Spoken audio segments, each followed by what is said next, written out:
Greetings and salutations, everybody. Welcome to the best damn movie-related show on the planet Earth, the John Campea Show, coming to you from right here on my YouTube channel. I am, of course, your host, John Campea, and it is an awesome honor and privilege, as it is every day, to have you, our international friends, gather around as we talk about our favorite things in the world, movies, movie news, TV, and streaming, and all sorts of wonderful things. And ladies and gentlemen, on this great and wonderful Monday, we are joined by the great and wonderful Mr. Robert Meyer Burnett. Robert, how you doing today, sir?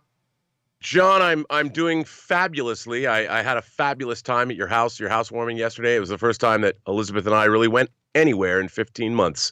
So it was great to see you, and very impressed by your new digs. It was good to see Elizabeth. I haven't seen Elizabeth in forever. So it was good that she was here. It was great. We had a lot of people over yesterday. I spent about 12 hours in my pool yesterday, so I'm very sore. I'm very sore. Like I don't know how Cody does it. I was telling Rob before the show because we spent a lot of time in the pool yesterday, and Cody Miller, of course, our co-host on Best Movie, Worst Movie. I don't know how he does it, man. I don't know how he does it. Anyway, guys, it's good to have you here, and we have a lot of stuff to cover here today, and here's how today's show is going to go. We're going to break it down into two parts. The first half of the show, we're going to take a bunch of predetermined topics, and then in the second half of the show, we're going to take your live comments and questions. And how can you get a live comment or question on the show? It's really rather simple. Simply look down in the description of this video, and you're going to see a tip link. Click on that there, or you can enter it in manually at www.streamelements.com/movieblogtv/tip. You'll be getting your comment or question on the show if it's appropriate and applicable to the show. And of course, you'll be supporting the channel at the same time. And all of us here involved with the John Campea Show, thank you guys very, very much for your support. All right, guys, with that down, let's get into a couple of off the tops here, shall we? And the first one we're going to do is this. You know, Rob, one of the big stories, of course, surrounding the world of entertainment, movie news, and all that kind of stuff of last year, besides the pandemic, has been the real proliferation of the streaming wars. And we are still in the early days. And of course, when you talk about the streaming wars, you're going to be talking a lot about, you know, Netflix. You're going to be talking about Disney Plus. You're going to be talking about Amazon. Apple is, you know, making some strong headway in that area as well. But one of the ones that came out emerging a little bit late in the race is Paramount Plus. That has been coming out, and it's going to supplant what was CBS All Access. It's going to be replacing that. And Rob, in the recent month or so, they have been doing some moving and shaking with making some pretty big announcements of some content that they're going to be doing and showing that Paramount is very serious about becoming a major player in this race. You know, if they can become a major player at this point in this race. Well, anyway, a piece of news came out this morning that shows, again, they are very serious about getting into this race. Whether they can or not is another question, but they want to get into this race, as they've announced that this week alone, Paramount Plus is going to be adding 1,000 movies to their catalog. Over 1,000 movies to their catalog. Now, some of them are obviously, that one, of course, because Paramount was connected, but some of them are surprising. Let's take a look at a couple of the ones that are coming. In the sense of action-adventure, Terminator Dark Fate, Mission Impossible Ghost Protocol, Red Dawn, Skyfall, The Avengers. That's interesting to me. How does Disney Plus not have that one locked up yet as an exclusive? Anyway, The Avengers, Gemini Man, rhythm section comedies like a Boss, The Hustle, Valley Girl, What Men Want, Fighting with My Family, which is great, by the way. Fighting with My Family is great. Not a lot of people saw it. You should. It's really, really good. The Little Hours, The Dictator, I Love You Man, one of Anne's all-time favorite comedies. So then you got things like critically acclaimed titles like Rocket Man, Judy, Florence and the Jenkins, The Wolf of Wall Street, Revolutionary Road, The Soloist, The Birdcage, Full Monty, Little Women. Kids films like Sonic the Hedgehog, Addams Family, and others. Horror like Body Cam, Saint Maud, Crawl, Child's Play, Gretel and Hansel, Pet Sematary. That was awful, by the way. The modern Pet Sematary. So on and so forth. So they are clearly getting really serious because, Rob, you and I often talk about that the key to the streaming wars is content. Content. That's it. And if you don't have it, you're not even in the game. Don't worry about it. Listen, Paramount Plus got off to a rocky start with CBS All Access, which did not take off the way they originally wanted it to. They have made moves and adjustments, some of which you and I have both liked very much. So now they're getting a little bit more serious, adding 1,000 things. They've got the Mark Wahlberg movie coming out. Of course, things like the next Mission Impossible will be going to Paramount Plus. A Quiet Place 2 will be going to Paramount Plus once it goes to streaming. So they are making moves. Rob, obviously in the short term, we're not going to get to this time next year and Paramount will be up there with Disney Plus and Netflix or HBO Max yet. But if they continue like this, can we be talking about Paramount Plus up there like that in 2 years, in 3 years? So, Rob, what do you make of this move right now? And with the trajectory they're on, how well do you think Paramount Plus could potentially fare in these streaming wars? Well, obviously, John, I mean, adding 1,000 movies to their channel is quite the inducement for subscribers to sign up. And that's really what it's all about. I mean, the thing about these streaming services is that the subscriber base tells them how much money they're making every month. It literally is their only cash flow, unless they're going to sell ads, which I don't think they are right away. And the more subscribers you get, the more money you make. And that having that guaranteed cash flow in the entertainment business is a pretty great way to. It's a healthy business. So I think putting these movies up is absolutely the right move. And they have a long, long way to go before they become anywhere near the same strength or size that HBO Max or Disney or Netflix. I mean, they're bringing up the rear, John, by a substantial margin, I think. And I think this is only a good thing. And we as consumers, I mean, 1,000 movies, that's a lot of content. I mean, how long would it take you in your lifetime to watch all 1,000 of those if you watched one a day? Well, I guess it would take 1,000 days, which is it's just 3 years, and that's pretty good. So I think what they're doing is obviously something that is meant to gain attention and notoriety and cause people to plunk down their hard-earned dollars. I think it's a good thing, and we as consumers getting a lot of those movies all in one place, and especially if we're going to get that Paramount catalog. Why not? I guess it's just one more place I'm going to have to subscribe to now. I have to admit, I've loaded it up a couple times. I subscribe to it, and I like the service. It's good. And by the way, they've got a $4.99 a month plan. I mean, so they're coming in aggressively. Now, then they have like a more premium $9.99 a month plan that includes like live streaming of all the various CBS networks and stuff like that, something that like a Netflix or a Disney Plus doesn't really have. So that's a little bit of a unique factor as well. So they're coming out pretty aggressive. It's going to be neat to see how well they do long term. Question is for you guys. What do you think of this move by Paramount? First of all, they've made some pretty nice moves recently, adding a whole bunch of films to their catalog. Are you guys already subscribed to Paramount Plus? If not, are you tempted, or do you just pay no attention to Paramount Plus? Whatever you guys think, jump on down to the comment section below and let us know your thoughts. Okay, guys, with that down, let's do one more off the top, shall we? And that one more off the top is this. Rob, when you talk about the MCU, there's always a dozen stories or more you could think about immediately. Right. Fantastic Four, when are they coming? When are they introducing the X-Men? What's Avengers 5 going to be? How's Eternals going to... I mean, there's a lot of different questions you can ask. But one of the ones a lot of people ask surrounding the MCU over the last while is, what is happening with Deadpool? What's going on with Deadpool? Now, we've heard a little bit more talk about Deadpool in recent months, as even recently Kevin Feige, when he talked about, can Marvel do R-rated? And Kevin Feige said, nah, we're not really interested in doing R-rated, except for Deadpool 3. He threw that out there. That got everybody talking again. We know that Ryan Reynolds months ago talked about being on the Disney lot and having meetings about Deadpool 3. They got the writers involved, but really it's been mostly quiet on the storm front until today. Ryan Reynolds, probably my favorite celebrity today, good Canadian kid, by the way. Ryan Reynolds got on his Instagram stories and he put out a little tease. And it's an image he put out with no caption and no description. It's simply a picture of him. He's traveling. He's got a packed bag, coffee on the table, but his backpack is open, and sitting on the top of his backpack is the Deadpool mask. Again, no caption. He didn't write anything. It was in his Instagram story, so it might have disappeared by now already. But he just decided to tuck that in there and put it out. Now, one thing we know about Ryan Reynolds. First of all, he's a social media ninja. Ryan Reynolds is a social media ninja.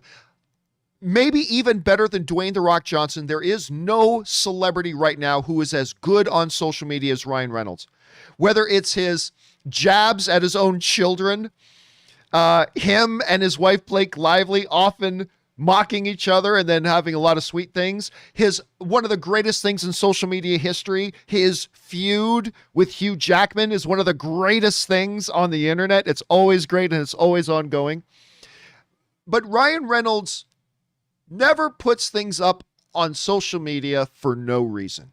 That's the thing. Everything he does on social media is calculated. It's for a purpose. It's for a reason. Now, again, emphasizing this, there was no caption to this. He didn't write on this image, "Stay tuned, guys. Deadpool 3 news coming soon." He didn't say that.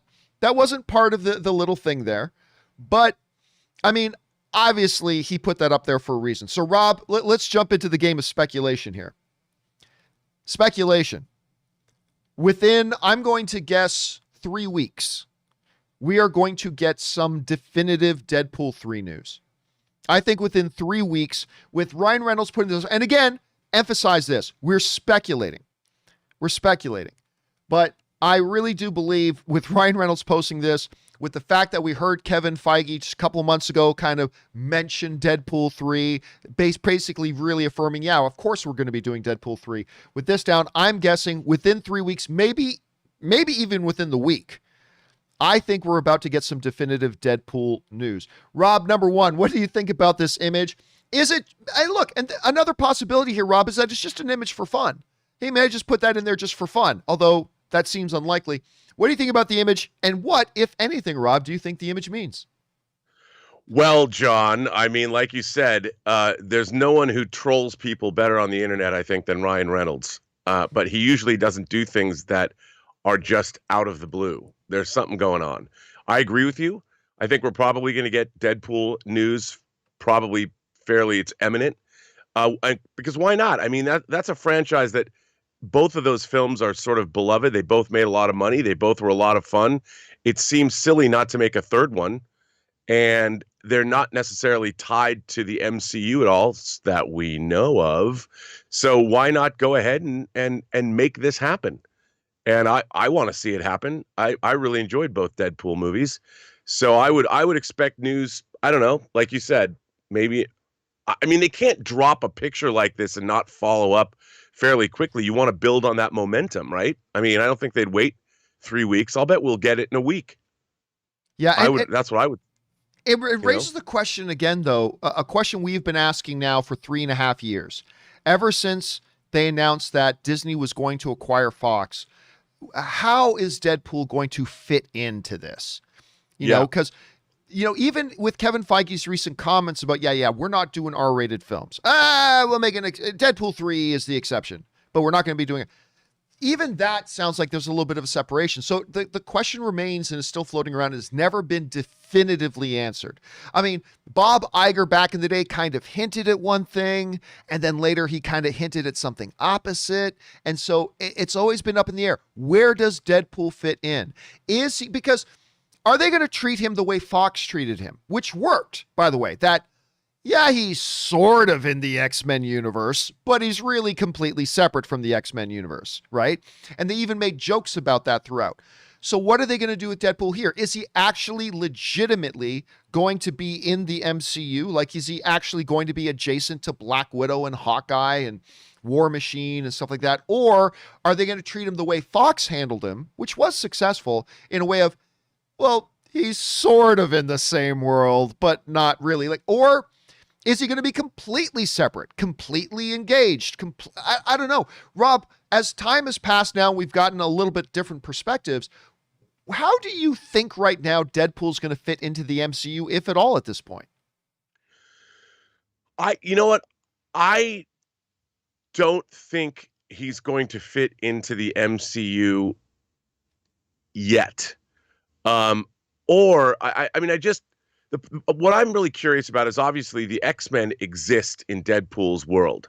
Colossus is a main character, I mean a secondary character, but and I I think it would have to be some kind of separate universe. But that said, with the multiverse of madness and all of that, maybe Deadpool, maybe Ryan Reynolds is going to, this isn't necessarily maybe a Deadpool movie. Maybe this is an appearance in Doctor Strange, and we're going to see Deadpool pulled into the MCU. You know what I mean?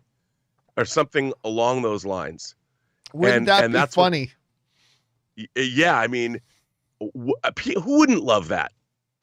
That Deadpool gets pulled into the MCU, and then it's explained. Then he's here. I mean, it feels a little out. I mean, Doctor Strange has always been treated a little bit more seriously, so it'd feel weird to pull Deadpool through it. But wouldn't it be funny if this picture of Ryan Reynolds packing bags is because with the Deadpool mask is that he's actually going off to some Doctor Strange 2 reshoots to film a little cameo for it? I mean, that would be funny. So anyway, I guess the question is for you guys.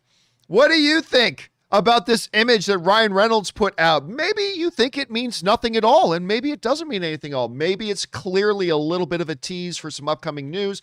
Where do you think Deadpool now is going to fit into the MCU overall? Lots of things to talk about. Whatever you guys think, jump down into the comment section below and let us know your thoughts. Okay, guys. With that down, let's get into our main topics now. How do we select our main topics here on the John Campea Show? It's really simple. You guys come up with our main topics. Whenever you come across a big topic, issue, or story that you think we should cover as a main story here on the John Campea Show, just go anytime 24/7 over to www.thejohncampeashow.com/contact. Once you guys get there, you're going to see a form. Fill it out with your topic or question. It's totally free. Hit submit, and then maybe, just maybe, you might see your submission featured as a main topic here on the John Campea Show. With that down, Rob, what is our first main topic today? Well, John, this comes to us from Sam Sprill. Greetings, John and Rob. It has been reported that Cruella 2 is in the works at Disney, as they seem to be happy with the performance of the movie in theaters and on Disney Plus. While I did love the first movie, I'm not keen on the sequel for now. What are your thoughts? Well, IndieWire tells us, John, that the high audience score on Rotten Tomatoes, which currently stands at 97%, and the stellar cinema score for the feature might have swayed things. Cruella was initially slated for a theatrical release before the pandemic caused it to play both theaters and on Disney Plus. It'll be interesting to see if a sequel is exclusive to one or the other. Well, I think, John, it's academic. Obviously, the film is doing well in both venues, and people seem to really like it. I watched it. I personally thought it was a little, I'll call it overstuffed, maybe. And I thought it was a little, it was beautifully made. And I liked it. I didn't love it.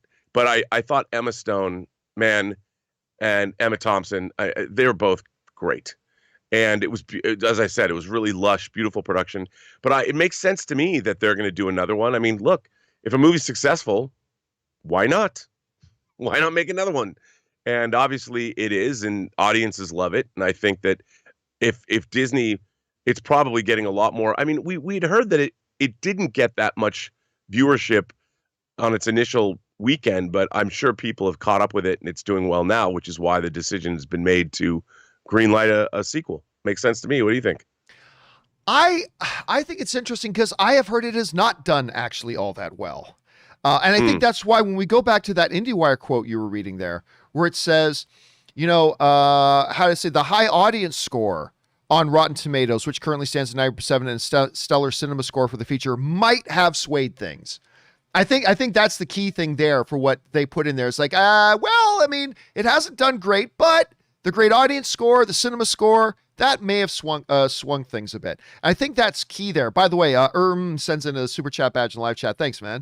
I think that might have swayed things because it hasn't done great, especially, Rob, when you consider how expensive this movie was to make. Yeah, it was. They spent a huge amount of money on this movie. that has, really shook the cages a bit. It didn't do as well on Disney Plus as they were hoping. It obviously, I personally don't think a Cruella movie was ever going to do great in cinemas, but it made over $21 million in its opening weekend. So that's nothing to sneeze at, but still. But I think, and I'm speculating here, I think what they're looking at right now is their train of thought is that, look, people are really liking it. It's doing, like, on that scale, it's doing really well. Word of mouth has been that people are really pleasantly surprised by it. And Rob, that's my category that I'm in, because I was not intrigued by it when I saw them play footage at D23. I never loved any of the trailers. I didn't think this was a great idea for a movie in the first place. I watched it. I think it's quite good. Again, it's not going to be in my top 10 films of the year by the time we get to the end of the year. I don't think it's great, but I thought it was much better than I thought it would be. And you're right. Emma Thompson, Emma Stone, both fantastic in it. They gave great performances, and the audiences are responding to it. And I think that's really the key. I personally, Rob, think it's a mistake. I think it's a mistake because, look, you're going to have to do one of two things. One, you're going to have to assume, which I think is what they're doing, you got to assume that if we make another one, twice as many people are going to come back and see it because we think the word of mouth of the first one is going to be that strong. Or you have to say, okay, let's make part 2, but let's cut the budget in half. And I don't see them doing that. Not after already setting the precedent but for what Cruella looks like and feels like with that first movie. So that means they're obviously assuming part 2. They're assuming that if we do another one, the word of mouth is so good, it's going to drastically increase the amount of business this one gets. And I just don't see it. Now, of course, Rob, this happens because just last week, somebody was asking me in a live question, sent in a question, do I think they'll do a Cruella 2? And I said, they might, but I really don't think so. I don't think they'll do a Cruella 2 because it didn't do great business. And I don't really know where you go with this because ultimately Cruella ends up as a puppy killing person. She murders and skins puppies. Where do you go with that? So I said, no, I don't think they're going to do Cruella 2. Here we are 5 days later. Hey, guys, we're going to do Cruella 2. So I think this is a mistake. I think they should take Cruella as a win as far as making quality content that people liked in general. Understand they had to eat a bit of a financial loss and now move on and do something else. So, I just think it's a bad idea. I honestly do. I think it's a bad idea to do another one. Rob, overall, do you like this move for them to do another one at this point? Or do you think they should just say, hey, take the critical win and move on to something else? Look, if people like the movie, and I like Emma Stone. I'd like to see Emma Stone do something other than another Cruella movie. But hey, if Emma got to get paid, so if they like the film and it's successful and apparently audiences really like it, hey, why not give them more? But I can't help but think, gosh, why not let the creative team make something new and original? Why do they have to do another one right away? But that's the way of the business. So. All right. Question is for you guys. What did you think about Cruella in general? Again, I was pleasantly surprised by it. I don't think it's great, but I enjoyed watching it. I don't think they should make another one. What do you guys think about this news? Jump down to the comment section below and let us know your thoughts. Okay, guys. With that down, let's move on to main topic number 2. And our second main topic today gets submitted to us by Kevin Finn, who writes, "Hey, John and Rob. Reviews are starting to flow about Loki, and the overall consensus seems to be extremely positive. I haven't seen one negative review yet. No wonder Feige later promoted Michael Waldron, head writer and showrunner of Loki, to write Doctor Strange 2 and handpick him for the Feige Star Wars film. Have you seen it, and what do you think?" All right, thanks a lot for sending that in, man. And yeah, listen, we were talking about that a little while ago about Waldron. About the fact that, Kevin Feige picked him to write the script for his upcoming Star Wars movie. He wrote Doctor Strange 2. He must really like some of the things we've seen going on in Loki. Now, we cannot give a full review. I cannot personally give a full review of Loki for 2 reasons. 1, I have only seen the first 2 episodes.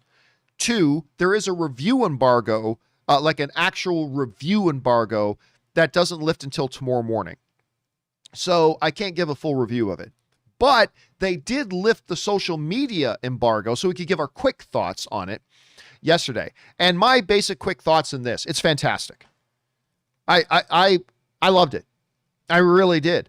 And Rob, again, I was telling you this earlier. It is once again, just as WandaVision was something extremely different from anything we had seen in the MCU before. And then Falcon and Winter Soldier comes out, and it was also significantly different than a lot of things we had seen in the MCU before. Loki is definitely different from anything we've seen in the MCU before. It is, I've seen several people describe it this way, and I love the way they describe it. It is a time-traveling detective mystery. That's what this thing is. But what I loved about the first 2 episodes, and I talked about this in my initial tweet, was that it gives us a better look inside the mind of Loki that we've ever had before. And you know, Loki is one of my favorite characters in the MCU. I mean, Captain America's, Steve Rogers' Captain America is my favorite character in the MCU. But that notwithstanding, Loki's always been one of my favorites because there's different layers to him. His motivations are complex. He's a really interesting character. I've always loved the character, and Tom Hiddleston plays him great. So I've always loved that. So I was not surprised when other initial reactions started to come out, and they were all looking really positive too. Here's just a couple of them. The Observer writes, Loki is very much a screwball detective story that happens to feature time travel while teeing up MCU's new focus on multiversal elements. It's almost a slanted whodunit with a shit-eating grin. I really enjoyed it thus far. Then our friend Eric Davis over Fandango and I love the way he describes it. Eric Davis describes it as, it's a time-traveling detective show, which is what I was just mentioning a little bit earlier. It's a time-traveling detective show that's laying groundwork for the MCU multiverse while also being about identity and confronting ugly truths about ourselves. Complex writes, the connectivity of this show is evident, and fans will appreciate every detail. Marvel has found a way to expand the MCU and do so in such a clever and unique way. And again, that comes to us from Complex. And there are others that go on. Lots of exposition and sit-down convos, writes Screen Rant. Less narrative momentum, leans heavily on MCU lore, and has an exciting world built on top of that. Very first act of a 6-hour movie. Hope it delivers on that setup. And yeah, that's what I believe as well. Huge setup to go into. Rob, basically speaking, look, I'll say this, and we'll talk a little bit more in depth about the first 2 episodes of Loki tomorrow, but the one group of people, I don't know if they will love Loki or not, like a lot of us who've already seen the first 2 episodes do, is the same group of people who maybe watched the first trailer for The Eternals and weren't all that taken with it because it didn't have lots of explosions and exhibitions of superpowers and blah, blah, blah.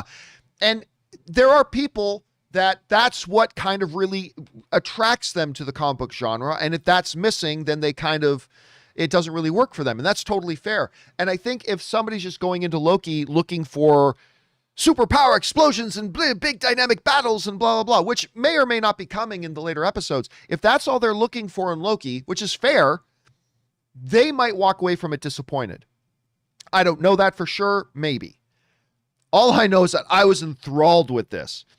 I mean, it starts off with the first episode starts with where we found him in Avengers Endgame. And then it picks up right from there. And it just carries on from that moment that he picks up the Tesseract. And that's where this show starts from. And I thought it was wonderful. I had, a couple of us were sitting down and watching it, and we were smiling and grinning and laughing and chuckling and just going, whoa, like the whole way through. And very enjoyable to me. But anyway, Rob, you've been reading a lot of these reactions. Do they kind of line up with where your expectations have been? And what are you looking for in this Loki series? Yeah, well, I have been very excited for this show, especially bringing in the TVA, the Time Variance Authority, and the Timekeepers, and whatever the hell they're going to do. It looked to me like this show is really reaching for the stars in terms of world building and really adding huge layers to the Marvel universe that I was like, at first I'm thinking, my God, this is wildly ambitious, because it makes me think of when Marvel first started, John. I was wondering after seeing Iron Man, like, how are they going to bring in Thor and Captain America and make you believe that they could exist in the same universe as the original Iron Man, which is a fairly, it's really the story of one man confronting himself. And it wasn't world destroying or apocalyptic. And yet they were able to do it. I mean, watching what they did with Thor and Captain America, they just expanded the universe. So with this, to me, adding the time variance authority and all that, if they did what they did in the comics, it's a huge leap of wackiness that they're adding to the Marvel universe. And I'm like, is this going to work? Well, apparently, after hearing what you said, by the way, you're quoted in the Rotten Tomatoes. There's a news roundup about Loki, and they quote you. Oh, wow. Okay. From yesterday. And I'm really excited. I mean, this looks like heady. I love sci-fi time travel stories, so we're going to get that, and then an examination of the character Loki himself. Tom Hiddleston is obviously great in the role, and now he's the first time front and center. And I'm deliriously excited for this show, John, and everything I've read and heard, and even what you've said, makes me even more excited for it. So I am hugely anticipating this series. Yeah, it's like, it's not what I was expecting. It's different from anything we've seen in the MCU before, and I really enjoyed it. I think a lot of you are too. Now, from what I understand, I saw somebody asking in the live chat, does that mean they're dropping the first 2 episodes tomorrow or Wednesday? As far as I know, no, they're not. They are going to drop episode 1 this week, then they will drop episode 2 next week. The bad news for me, Rob, means I don't get to see a new episode of Loki for 3 weeks. I got to wait until episode 3 comes out to see it. You guys will see it then. But this has been the kind of standard operating procedure for a lot of these things. When Disney has a new show coming out, when Disney Plus has a new show coming out, they generally send us the first 2 episodes.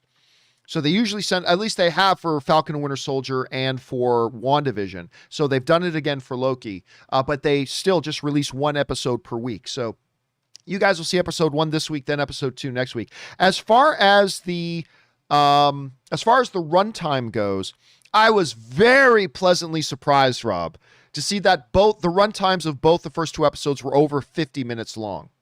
Oh, wow. Okay. And I don't think, I mean, the credits on WandaVision and on Falcon and Winter Soldier were always exorbitantly long. I don't think the credits are nearly as long on the Loki show. I didn't look it up, but at least it felt like those credits were shorter than they were, because we would look up Falcon Winter Soldier, 45 minutes, great. But then you realize that the credits were literally 7 minit long. And so that took out the show. I didn't feel like that was the case here. So the episodes are pretty long, which was great to see. I think it's really good. We'll talk about it a little bit more in depth tomorrow. But yeah, Loki is looking really good. Question is for you guys. What have you been hearing about the first couple of episodes of Loki? Are you looking forward to it? Maybe you weren't all that interested in this show. It's like, an MCU show about a villain who's died 7 times already. I mean, really? Maybe you're feeling that. Whatever you guys are thinking, jump on down into the comment section below and let us know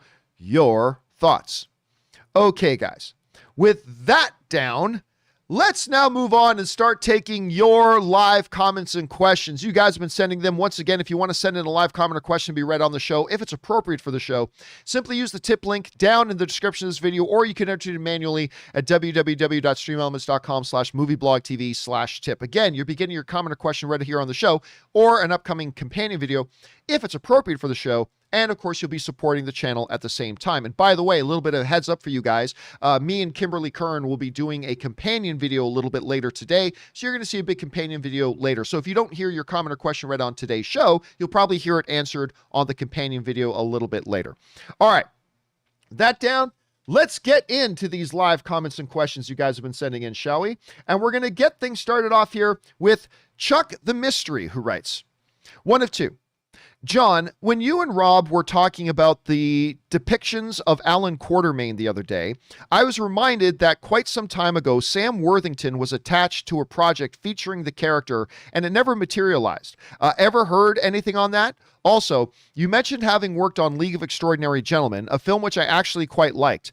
Can you talk a bit about your experience on that film, and whether you guys think we could see Alan Quatermain on film again? Thanks. All right, so first of all, I am not I don't remember a Sam Worthington, Alan Quartermain film. I mean, maybe I even talked about it a few years ago, but I just don't remember it. So as far as I know, nothing on that ever materialized and nothing on that ever moved forward, as far as I know. So as far as I know, that's dead. Yeah, Lead of Extraordinary Gentlemen was one of the films, because I used to work with a CGI and 3D animation company. And one of the big films that we worked on was Sean Connery's League of Extraordinary Gentlemen. An awful movie. But that had a lot of potential and promise, but it's all subjective, Chuck. And if you liked it, that's awesome. The shots that we worked on specifically were the shots of the Invisible Man when he was on fire. So there's a couple of shots in there, and our company was the one that did that. Now, my experience of working on that movie was minimum to none. I mean, that was really more of our actual animators that were doing that work. So I was just there as a part of the company helping, doing some coordinating, but I mean, it was really our artists who were doing the work on it. So I can't really speak to that. Do I think we can ever see Alan Quartermain on screen again, Rob? I think so. I mean, yeah, listen, he's a little bit of a recognized name. He's Indiana Jones before there was Indiana Jones. I could see, now again, I don't know of anything imminent, but I could see somebody taking a crack at Alan Quartermain again. Rob, what do you think? Absolutely. You know, what canon, there was two of them, Alan Quartermain and the Lost City of Gold or something back in the 80s. So why not? I mean, look, if Indiana Jones 5 does well and brings back sort of that swashbuckling period piece adventure story, even though I guess it would be set in the 70s, I guess, why not? Why not have, I could see Alan Quartermain being done as a streaming series. You know, like a 10-episode streaming series. That could be pretty dope. I'd watch it. It's one of those characters that you really can do almost anything with. You can make up any adventure story you want with them and just use that character. So it'll be interesting to see what they do. All right, next up, we got Suthius who writes, at the new Avengers Campus California Adventure, there is a new Spider-Man ride. In the queue of the ride, there is a board which showcases the engineers, which include Peter Parker and Harley Kinnear from Iron Man 3. However, there are also three other names, which include Luena Lafayette, aka Moon Girl, Doreen Green, aka Squirrel Girl, and Onomi, who is also a Wakandan genius. I know that this is just a ride, but are these possible clues that we'll see these three characters in the MCU soon? Rob, I'm going to say no. I mean, that doesn't mean we won't see these characters. I mean, obviously Peter Parker is in the MCU, so there's that one. I mean, so we very well could, but I wouldn't say that just because their names are included as a little Easter egg drop on a ride at a theme park, that is necessarily information pointing to the fact that they're going to be in the movies at some point. So they very well could pop up in the MCU, but I don't think that's connected to the fact that their names are listed on the ride. I don't know, Rob, what do you think about that? I think kind of the same thing. I mean, at this point, anything's possible. I wouldn't put it past. They're definitely thinking out of the box, and I think Loki proves that, bringing in the TVA and all that. But I think that, you know, like you said, anything is possible, but I don't think it's probable. All right, that makes any sense. It totally does. All right, next up. We got John Demoto who writes, hello, John. Have you seen the new set photos of Mark Ruffalo returning in Marvel She-Hulk? We actually talked about that last week. Sorry, we had a bit of a jump here. I don't know why, but the thing is doing its little jumps today. Hold on a second. There we go. Have you seen Mark Ruffalo returning in Marvel She-Hulk? What are your thoughts on these? Do you think we'll ever see the return of Betty Ross? Also, less than 1 week until Loki. Yeah, I mean, Loki for you guys now is coming in just 2 days. Yeah, we did see, and we talked about the Ruffalo picture, so you can go back and watch our video on that we did last week. The return of Betty Ross, though, that's an interesting question. Because, Rob, don't forget that the Edward Norton Hulk is the Mark Ruffalo Hulk. A lot of people forget that. The Edward Norton Hulk is the Mark Ruffalo Hulk. It's the same character. They just swapped actors. That's all. It's not like the old Hulk movie there with Nick Nolte. That's not MCU, but this one is. And Rob, of course, we had Betty Ross in that movie. So Betty Ross is in the MCU. She is still Thunderbolt Ross's daughter. Ever since they killed the whole Black Widow Dr. Banner romance, which broke my heart because I thought that could have been an excellent romance. The way they set it up in Age of Ultron, I thought was fantastic. I've known a lot of guys ready to run into the fight, but then I meet this guy who runs away from the fight because he knows he'll win. I love that line.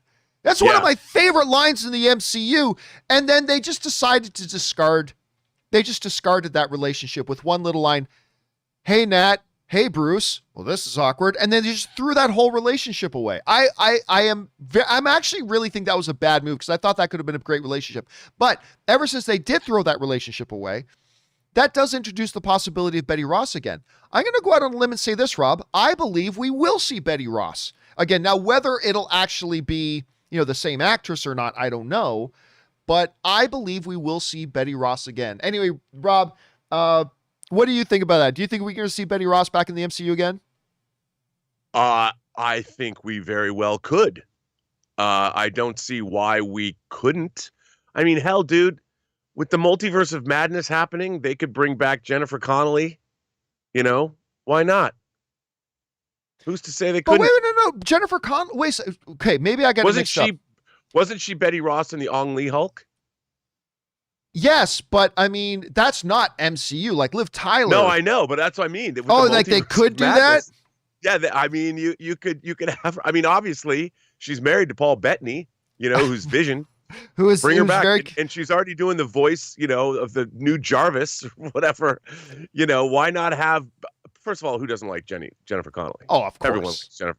I mean, I think Jennifer Connelly is I won't get too lascivious, but you know what I'm saying. Jennifer Connelly. No, she's great. I think if they do it, they should do Liv Tyler. But yeah, I mean, and she's great too. Yeah. But the way things are going, I think it would be nice, maybe with with the She-Hulk series, if Mark Ruffalo is going to be in it. I would like to see him have some happiness. He deserves it. I want to see Banner be happy. But first things first, they've got to get rid of this Professor Hulk thing. They've got, to me, they've got to get rid of Professor Hulk. Now, listen, I didn't mind it so much in Endgame because, again, it was something very bold. Doing that was very different. All that kind of stuff. Great. But to me, they've really neutered Hulk. I really want them to get back to the true nature of the Hulk. And that means getting rid. And I don't see, Liv Tyler and Professor Hulk having an intimate relationship. So they got to get rid of that. Anyway, that's just me. All right, let's move on here. Next up, Good Irish Kid writes, 1 of 3. Hey, John and gang, finally got around to Tenet. Big fan of Nolan and of science. When I heard he was doing a movie about entropy, I was super excited. The reviews are mixed, so I was hesitant in fear I'd be let down. I loved it. I described it as a brilliant sequel with its own movie. That's an interesting way of putting it. Watching it multiple times just makes the movie better. I think, ironically, it will take time for people to realize how well crafted the movie is. I feel they should have explained entropy better. A quick search. Again, sorry guys, this thing is jumping around a lot today. There we go. A quick search for Brian Cox entropy is a good start. Original ideas were so important. When we get a good one, we should support it. No, that's not necessarily true. I did watch it at home with little audio issues, so my experience was probably superior to others. Current thoughts, keep it up and bring on the filthy. Well, thanks for that, for Good Irish Kid. Listen, I really do believe this. I really believe that it is not the audience's responsibility, Rob, to figure out your movie. It is not the audience's responsibility to, if you make a movie that requires your audience to have to go back and watch it 3 or 4 or 5 times to get it, that is your failure as a filmmaker. Because part of being a storyteller, Rob, the part of being an effective storyteller is not just having a good story to tell, it's telling the story well in a way that engages and your audience can experience it. And if you have a great story, but tell it in such a way that leaves half your audience scratching their heads and it requires them to go back and watch it 3 or 4 or 5 times, I'm sorry, that's not the audience's fault. That's the storyteller's fault. It's like telling patrons at a restaurant, oh, you just have to get used to the way this chef prepares his steak. Once you eat it 4 or 5 or 6 times, you'll start to see why the chef cooks it this way. No, the job of the chef is to take that dish and prepare it and present it to his customers in such a way that when they eat it, they're able to enjoy it immediately. That is part of the trick of being a filmmaker and a storyteller. And listen, I'm not saying Christopher Nolan botched Tenet. I'm not. I enjoyed Tenet. I like Tenet. But when you've got so much of the audience that is like, I had a difficult time following what they were doing. This and this and this to me didn't make sense, blah, blah. When you hear a lot of your audience saying that stuff, Rob, the problem isn't the audience. The problem is you as the storyteller. That is your responsibility to communicate the story in such a way that the audience can easily come along for the ride with. I'm not saying filmmakers shouldn't challenge the audience a little bit. Of course they should. But as a story, not as a story creator, as a storyteller, you have to make sure it serves well. And that is not the audience's responsibility. I don't know, Rob, you have seen Tenet. Oh, you've seen Tenet by now, have you not? Did you not? Yes, I So you've seen Tenet. I don't know. What do you think about, and by the way, I've still not watched it again. I need to watch it again with subtitles on so whatever. I still enjoy it already, but I don't know. What do you think about what he's saying? And I don't know. How would you respond to that? Well, I tend to agree. I like with what you were saying because look, I've watched Tenet a couple of times now, and I like what's happening in the movie. I like the way it's beautifully made. The effects are very cool, but I find it sort of needlessly convoluted. Like, why is this so hard to grasp? And I find, as I'm watching it, I'm a fairly intelligent, astute viewer, John, and I just don't understand why it had to be so, I guess I would call it murky, and I think that you're absolutely right. I mean, filmmakers, if there's a general consensus by audiences that a movie is difficult to understand or it's hard to hear, for instance, like I don't understand why Christopher Nolan, for instance, makes things hard to hear. Like, I get what he's trying to do. As viceroy of verisimilitude myself, I get that he's trying to create a reality within the movie. However, when you have somebody speaking in a film and you can't understand what they say, that you're bumping on that. You as an audience member, like, wait a minute, what? And to me, that's a mistake. As somebody that works in post-production, if you can't understand dialogue, that's on the filmmaker. You shouldn't have to make an audience work to hear what a character says. And I really don't understand that. To me, that's something I would bump on and I would fix it. And I get where Christopher Nolan's going, but I think it's wrong, And I think when a filmmaker is making a movie, you want people to be able to understand the story that's being told. And it is a failure on your part as a filmmaker if they can't. All right. Good thoughts. Next up. Thanks for sending that in, Good Irish Kid, by the way. And I'm glad you enjoyed it so much, dude. All right. Next up. Casey McNatt writes, "Hey, John, how are you today? I'm great, thank you.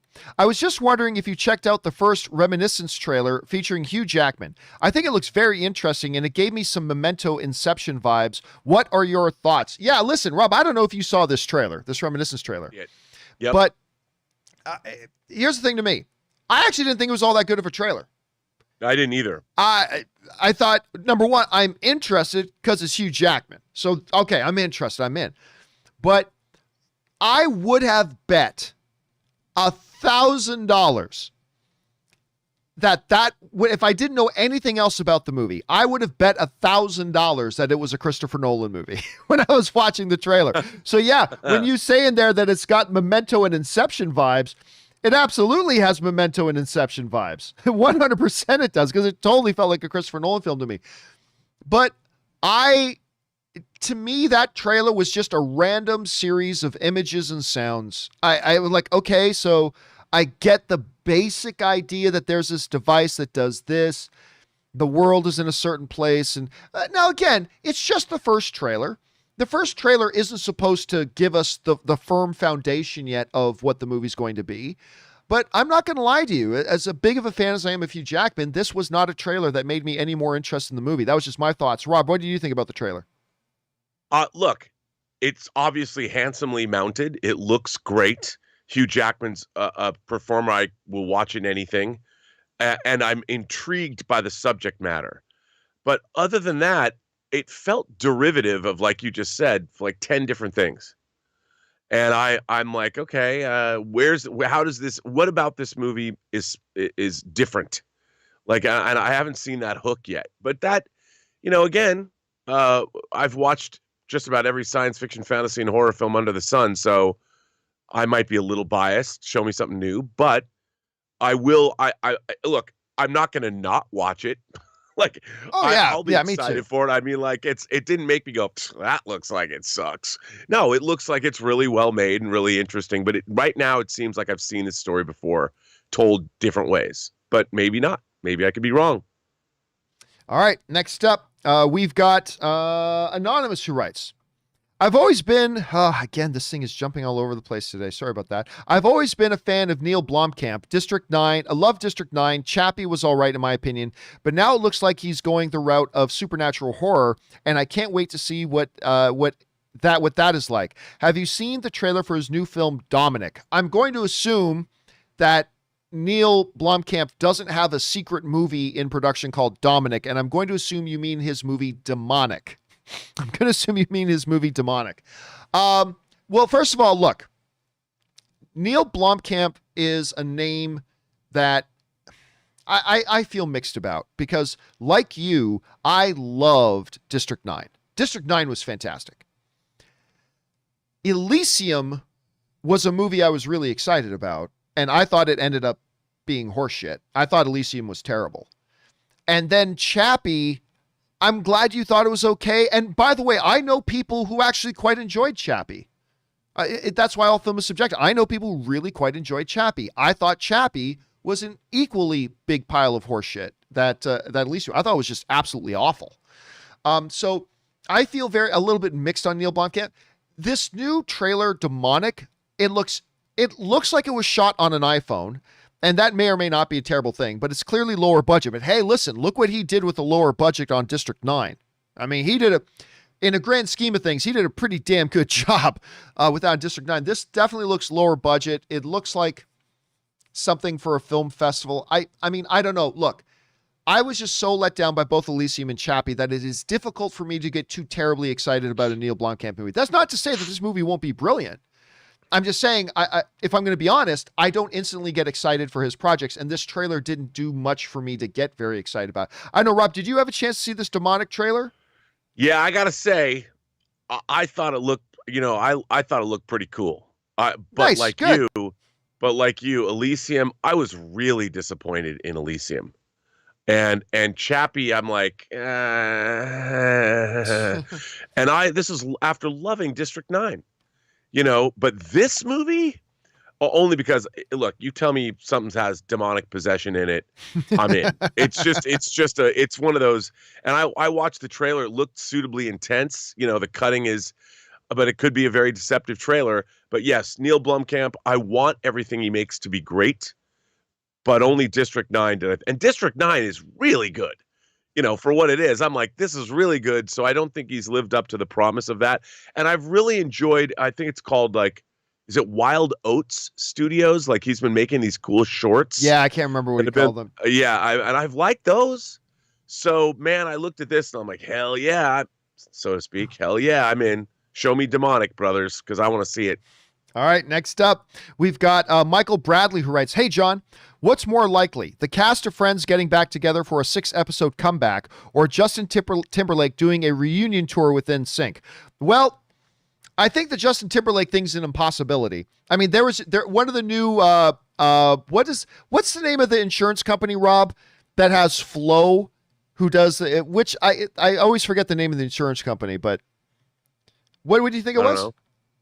Was it Progressive? It might be, maybe it's Progressive, but there was a new Progressive commercial that just came out that it's like, she says it's something like more incomplete than, like there's a knock on the door and it's 3 guys from NSYNC. And she even points out, It's, it's not time for that 3/5 of the band in sync. And obviously it's not. And everybody's saying in live chat, it is progressive. So thank you, Marcus and Holid and AA and Omar and Jimmy and Yellow and Uncanny and Jordan and everybody who has said it's progressive. It is progressive. So saying, hello, like 3/5 of the group in sync. So like, yeah, Joey Fatone and all that. Yeah, I don't think we're ever seeing Justin Timberlake get back together again. But, and let's be clear here, I am not saying we are getting a actual Friends relaunch. I'm not suggesting that. But when you consider that, well, people like Lisa Kudrow and David Schwimmer and a couple of the others have kept busy, and Jennifer Aniston has been kind of hit and miss. It's like none of them are the big superstars that they were when Friends was on. And considering how much attention that Friends reunion special they just did on HBO was, and it was actually, Rob, I'm not a huge Friendsite. I'm not a Friendsite, but even I thought that reunion special on HBO was really good. Like, it just felt nice, very nostalgic watching it. I think them actually getting together to do a 6 episode and 8 episode, HBO 1 season limited series about where they are now 20 years later or whatever, I could see it happening. I'm not saying it will, but I could see it happen. Rob, what do you think? Do you think they could actually get back together and do this again? Well, I've told people this. I've admitted it. I'll say it. I've never seen an episode of Friends all the way through. Right. Never. I dipped into the special, though. And clearly, because, I like to say aware, John. I like to have my pop culture knowledge up to date. And it's clear that this cast still has that chemistry. Even having not watched an episode, I'm like, I would watch it made me want to go back and watch Friends. Right? I mean, that's huge praise. That's huge praise. Yeah. And I'm like, I would watch this show, and clearly they were having a good time. I mean, John, obviously they have more money than God off Friends. They've all become, they don't have to do much. Don't worry about the cast of Friends because Netflix, as we know, in 2019 paid $100 million licensing fee just to run Friends for another year before it was pulled and brought onto HBO Max. And there's a reason why. There's a reason why people still watch this show, quarter century later or whatever. And it's because of the cast. And I'm thinking with all the other reboots we've seen, whether it's Will and Grace, whether it's Full House, whatever it is, you think people wouldn't tune in to watch Friends? Yeah. Of course they would. It's huge. Be huge. Absolutely would. All right, next up, we've got Ram, but in McD, David writes, 1 of 11. 1 of 11. Okay, buckle in, guys. Here we goes. Let's see. Bear with me for a moment. I am an Indian immigrant currently on a worker visa in the U.S. Simplified version of my status is that whenever I don't like a job and want to change it, I have to wait for a company to literally buy my visa. So it's not just interview prep that I need to worry about. I also need to think about the companies that are willing to do that. While the visas provide us with a lot of opportunities and it is 100% voluntary, when I think about a company essentially purchasing me from the other, I am happy that I live here, but that thought doesn't sit well with me. Not many people talk about / understand the experience that we as immigrants, again, a little bit of a jump, that we as immigrants, sorry, I lost that. Not many people talk about or understand the experience that we as immigrants that grew up in a different culture / country experience in this country of freedom. Individually, that go alongside with the racism and violence. It's not that I didn't know about the bad aspects of the culture. I did, but chose to move here because the pros outweigh the cons, at least for me. Anyway, through my struggle over the past few months to find a new job, I came close to so many offers and went through a lot of rejections. When in turn revealed my insecurities about my work and how I see myself. In dealing with those insecurities and learning to overcome them, Kim's Convenience had a huge hand in helping me do so. While it had a lot of classic sitcom tropes, it did have several elements that are vastly different from any sitcom show that came before. Looking at the show, exploring the immigrant experience, Kim's Convenience had a huge hand in helping. It looks like you just accidentally duplicated the one. In a lighthearted way, helped me so much in dealing with my own stuff. After a hard day of working, prepping for interviews, getting over the thoughts of weird side of worker visa and worrying about my family in India, this show put a smile on my face. While I am not Korean, I found myself relating to the family dynamics of this show a lot. My family is in India right now, jailed inside their homes because of COVID and the awful stuff going on over there right now.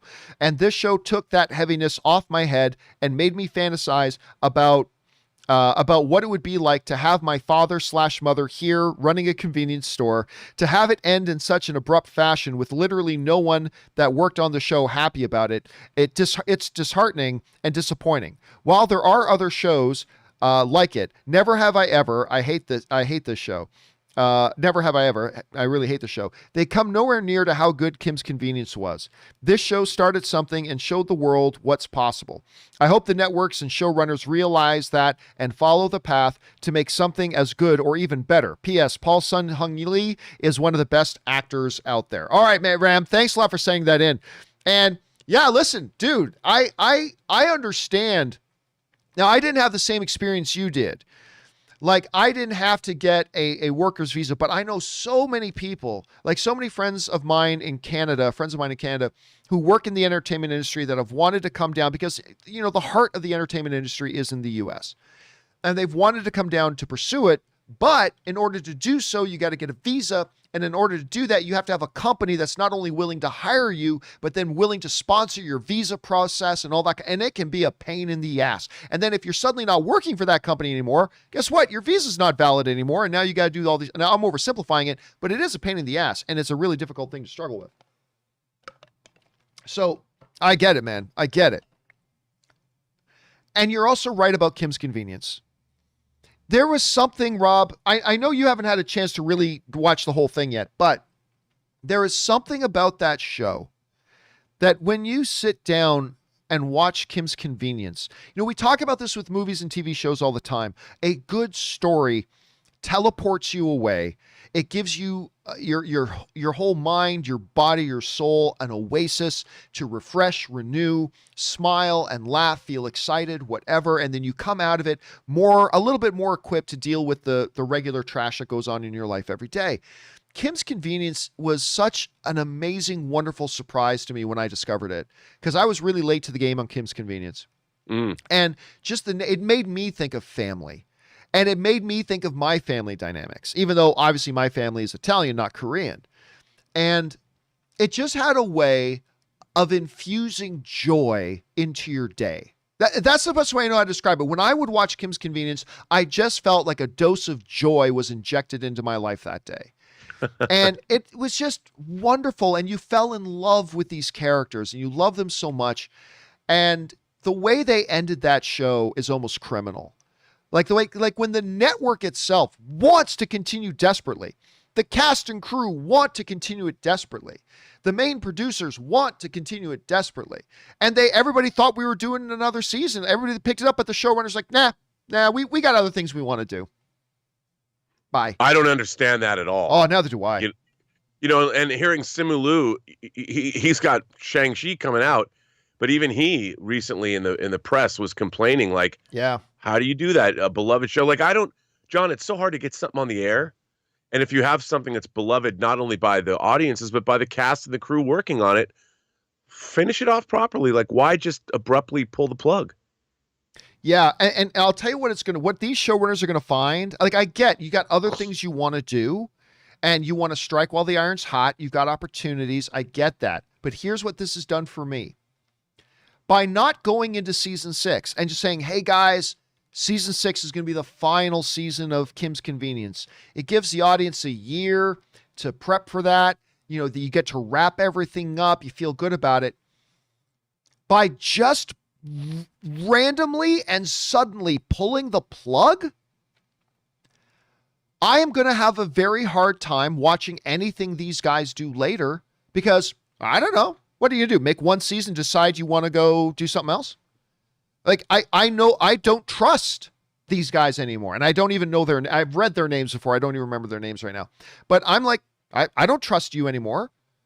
Like if you just pull the plug to the whole thing that the entire cast and show and crew all feel completely blindsided, and you left us as the audience feeling completely blindsided. I get it. You're hot right now because of how good your show is. Guess what? You're still going to be a hot name 1 year from now. Finish it off properly. Let the cast and crew know they've got that last season. Let the audience know you've got that last season. And you're right, like when you read Simu Liu and Paul Young's words, like you realize that's how we as an audience feel. So, hey, congratulations, showrunners. You made this great show, Kim's Convenience, but the classless way that you ended it, it's not out of bitterness, although I'm going to admit there's a little bitterness, but it's not out of bitterness that I say, I'm not going to watch what you do next. It's out of fool me once, shame on me. Fool me twice. I don't trust that you're going to follow through a show that you do. I don't trust that I can invest myself in whatever next show you do, because you've just shown us that you're just going to, at any moment, you're just going to pull the plug and not give any warning to anybody. So I don't know, Rob, am I over-exaggerating that? I don't know. What do you think about this? I don't think you're over-exaggerating it. I mean, this is sort of a unique, like, who stops making a TV show that's immensely popular? I mean, that isn't, normally when it's like, this is the last season because it's just become too expensive to make, because the talent, if you're on a TV show for, say, past the 7 seasons or whatever, everybody gets a lot of money. So it becomes just too expensive to produce. So they say, okay, we're going to end after 7 seasons. That wasn't the case with this show. They like blindsided everybody. Here's a show that, and people were just discovering Kim's Convenience because it went from being a Canada-only show to being broadcast in places where we could see it, kind of like Letterkenny. I mean, that was a Canadian show too. And now Kim's Convenience had a much bigger awareness and audience expanded greatly.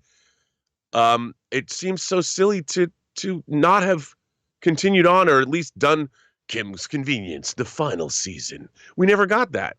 Yeah. Like, why didn't we? Yeah, and listen, again, it's a different thing when a network is like, listen, we're losing money on this show, we have to cancel it, and I get that. But when the network wants the show back, when the cast and the crew and the network all think they're doing season 6, they already got approved for season 6. Everybody made their plans, they did their bookings through their agents, everything's set, and then all of a sudden, out of nowhere, they pulled the plug. The showrunners pulled the plug. It's really unfortunate the way that all happened, and well, we'll see what happens. All right, anyway, let's move on here. Jason writes, I remember that you said you enjoyed the first episode of Superman and Lois. I've enjoyed all of it so far, actually. I was wondering if you had caught up since it came back a few weeks ago, and if so, we're still enjoying it, and what you thought about the latest episodes. So I answered this the other day. I am mostly caught up. I haven't seen episode 8 because, Rob, in the last week or so, I was explaining this on the show the other day, I and Anne had to get caught up on 2 episodes of Handmaid's Tale. And then we had the entire Lucifer season 5B that we had to get through. And then I binged all of Warriors 2 seasons in 3 days. Wow, I have literally not had any time to watch. Hopefully today I'm going to get caught up on Superman and Lois. But I've only got so much time to watch TV, and man, the last week I have watched a lot of TV, but unfortunately none of it has been Superman and Lois. So I'm hoping that this day. Rob, I don't know. Have you and I talked about Warrior? Have you seen Warrior? I haven't seen it, but we've talked about it on the show here. Yeah, because I have not. People have talked about it and said this, you got to watch Warrior. And my buddy Dennis Zen was here last night as well. Like, I've seen Dennis post about on social media, Warrior's so good, Warrior's so good. So I finally started watching it. And once I watched the first 2 episodes, it's like, that's it. I'm hooked. And I binged the whole 2 seasons in like 3 days. So haven't had any time to watch Superman and Lois, but I will get caught up. But I'm really enjoying it right now. As of right now, I'm still really enjoying it, Jason. Okay, next up, we've got Filthy writes, with Demon Slayer grossing $450 million worldwide and the increased popularity in the West with manga anime, do you think we will start seeing more Hollywood interest in these stories? Nope, I don't. I mean, I'm not saying should or shouldn't. I'm saying, if you're asking me, will they or won't they? I don't think they will, because well, you may get a success story now and again. One success story doesn't create a movement. They have tried a lot of times. The larger Hollywood, Rob, many times have tried larger scale things based on anime. And for every one success story, you've got about 8 flops or 8 things that just didn't work the way they wanted to. So do I think, now again, I'm not saying they should or shouldn't. I'm not saying that at all. You just asked me whether I think they will or won't. And I think the answer to that is no, it won't. I don't know, Rob, how would you address that? I kind of feel the same way. I think no, it won't too. I mean, but again, I mean, it really depends. It depends on who wants to do something, how they're going to do it, and why they're going to do it. And but yeah, probably no, it won't. But still, John, in this day and age, nothing surprises me. Yeah. So, I mean, you just never know. And and that's, I think, one of the great things about living in this particular time is that we can see, like, they just started making a new Evil Dead movie, and I'm like, I never thought they would do that, but they are. So, all right, let's move on here. Next up, Omar writes, "Hey, John. I just wanted to get your opinion on what I think would be a crazy twist for the DCU to pull. Continue the Snyderverse as the primary Earth, but put the new Superman / Robert Pattinson Batman on a separate Earth, back in the Snyderverse as Henry back in the Snyderverse as Henry Cavill." No. I mean, it depends. Here's the thing, Rob. It depends on what people are defining as the Snyderverse. If you define the Snyderverse as the existing DCEU, that includes non-Zack Snyder movies like Wonder Woman and Shazam and Aquaman and things like that, they are going to continue that universe for sure. And if you define that as Snyderverse, then cool. Then yes, I do believe they are continuing on with that. And yes, they are. Joker told and showed Warner Brothers that you could do complete movies well outside of that universe and outside of that mainline DCEU and be extremely successful. And that's what they're doing with Robert Pattinson's Batman. And that's what they're doing with the new Superman movie, which is why I am still holding out hope that if they're doing this new Superman movie with a black Superman and things like that, great. If the movie's great, awesome. But it still leaves the door open that back in the regular DCEU, that Henry Cavill is still the Superman there. Again, I'm not saying Henry Cavill is going to come back as Superman. Obviously, I hope he does. But I'm just saying it still leaves that door open. So I don't know. So again, if Omar, you are defining the Snyderverse that Zack Snyder comes back to direct more movies, no, that's not going to happen. But if you define Snyderverse just as the continuing of that regular DCEU line, I believe they will. Rob, how do you think they're going to handle this moving forward? I very, very carefully. I mean, I don't really know. I don't know how it's going to move forward, but it's going to take careful curation, I think, in order to move forward successfully. Careful curation. I like that phrase. Careful curation. I like that. All right, let's move on here. Next up, Tim writes, "Hey, John, first time tipper. Thanks so much, man, for being here. I know you are not a big fan of animated movies." No. It's not that I'm not a big fan of animated movies from Marvel or DC. I am not a big fan of straight to home video animated movies from Marvel and DC. Let's be very, very clear about that and be very, very specific about that. You know, it's not that I'm not a big fan of Marvel or DC animated films. It's that I'm not a big fan of a DC or Warner Brothers or DC or Marvel's straight to home video animated films. 99% of the time, they're absolute horseshit.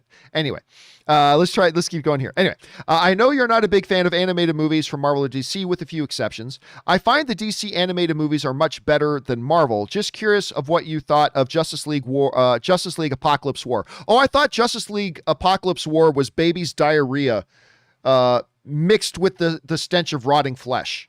That's what I thought. It was horrible. I was so disappointed in that because, listen, again, there are some Marvel and DC straight to home video animated movies that I have enjoyed. Flashpoint, I thought, was enjoyable. I like that. Obviously, Under the Red Hood was one that I enjoyed. The Doctor Strange animated movie that they did, I thought was pretty good. But I think almost all of the rest of it is complete shite. Like, it's just awful, childish, low budget, terrible animation, garbage. And I heard from a lot of people saying, John, you gotta go watch Justice League Apocalypse War. You gotta watch Apocalypse War. This one you're gonna like. And I'm like, all right. I finally heard from enough people to watch it. And I'm watching it. Oh my God, this sucks. Oh my God, this sucks. And the animation was so garbage. It's like, it's one of the, I remember, Rob, I don't think you guys had it in the States. Did you guys ever get in the United States Rocket Robin Hood, the animated series? It was a Canadian thing, but I don't know if you guys got it in the States. I've never heard of it. So there was this thing, Rocket Robin Hood, where it was basically Robin Hood, but it was set like 500 years in the future, right? So it was Robin Hood, but the animation was terrible. It's like 90% of the cell doesn't move with just an arm. You know what I'm talking about? And then I'm watching Justice League Apocalypse War, and like half the animation is that. So you got these terror demons kind of flying around, but they don't move. All you see is like the wings doing this, but nothing else is moving in the cell. I'm like, oh my God, this absolutely is terrible. The story was terrible. The dialogue was terrible. Everything about that movie sucked, in my opinion. It's all subjective. If you guys liked it, that's awesome. And I respect that. But yeah, I tried watching that Apocalypse War, and I thought it was awful. I mean, better than any animated movie I could make, sure, but I'm not the standard of excellence, am I? But yeah, I just thought it was terrible. Did you ever get a chance to get around to watching Apocalypse War? No, I did not.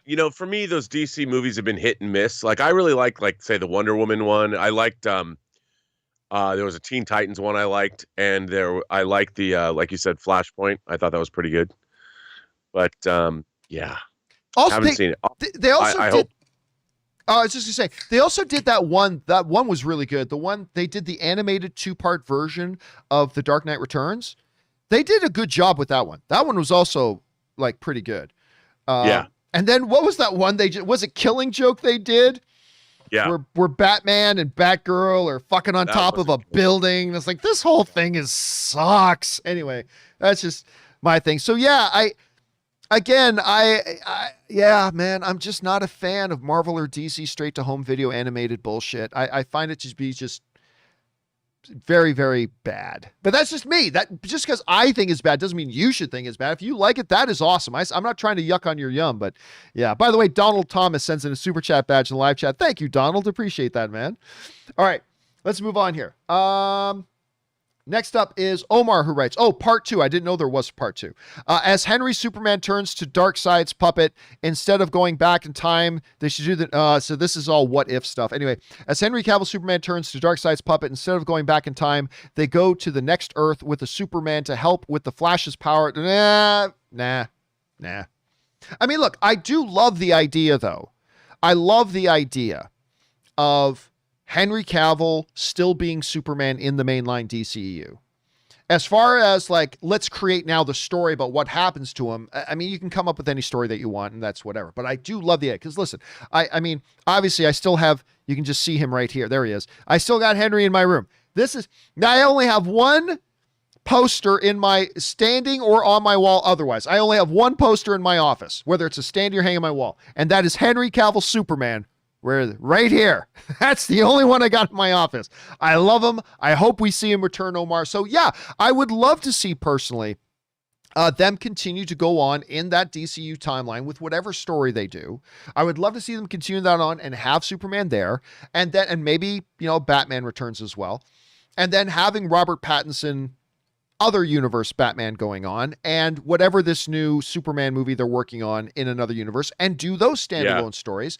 And I think that could be a great formula for great success moving forward. But anything that keeps the door open for possibly having Henry Cavill come back as Superman is good in my books, Omar. It's totally good in my books. All right. Next up, we got Felipe, the sentient dancing microphone, writes, "Hey, John. The other day you said you would never do a schmodown. I was wondering if this is something you'd reconsider if certain things were to change over there, or if it was an inherent part of the show itself that gives you pause. I don't know why anybody cares about this. But no, listen, I'm not going to lie.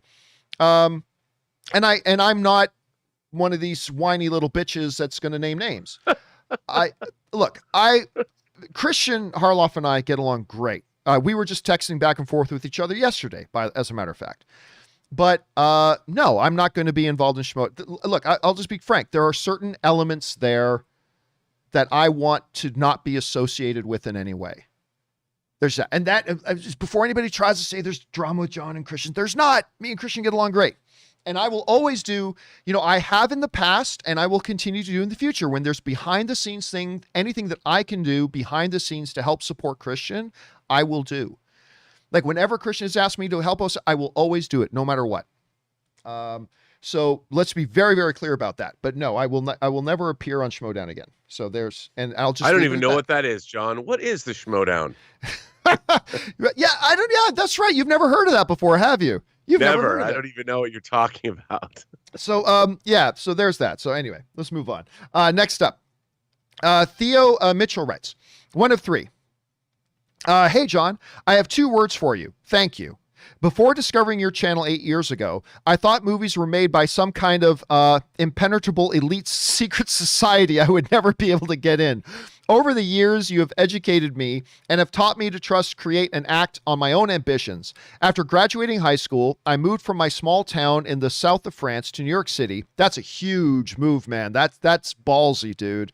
To New York City, and have been working in the film industry ever since. Slowly making my way to hopefully one day have one of my projects be a segment on your show. Sincerely, thank you. Deepest respect and love to you till the day I'll be able to thank you in person for the impact you've made on my life.